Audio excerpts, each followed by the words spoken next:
Hallo, Shalom und willkommen zu die Shabbat Nugget der Woche. Dieser Abschnitt heißt Vayera. Was bedeutet Vayera? Zu sehen. Abraham, der erste Jude, hat Gott gesehen. Warum? Warum hat sich Gott gezeigt zu Abraham?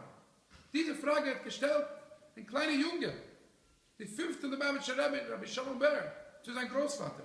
Und sein Großvater gesagt hat, weil Abraham, als er 99 Jahre alt war, hat er Beschneidung gemacht. Was lernen wir davon? Wir lernen davon, dass jeder Mensch, jeder Kind soll auch die Frage stellen. Ich will auch Gott sehen. Ich will auch Gott erleben.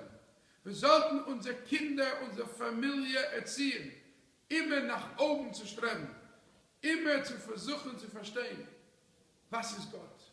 Wo ist Gott? Warum sehe ich ihn nicht? Das ist ein Grundsatz im Judentum. Immer versuchen, mehr, wo du heute stehst, muss sein mehr als gestern. Und wo du morgen stehen wirst, muss sein mehr als heute. Judentum ist nicht eine Religion von Stehen. Es ist eine Religion von Gehen. Lassen Sie unser Leben immer steigen, immer klettern, immer mehr machen. Und dann werden wir auch in unser Leben Gott sehen und integrieren. Shabbat Shalom.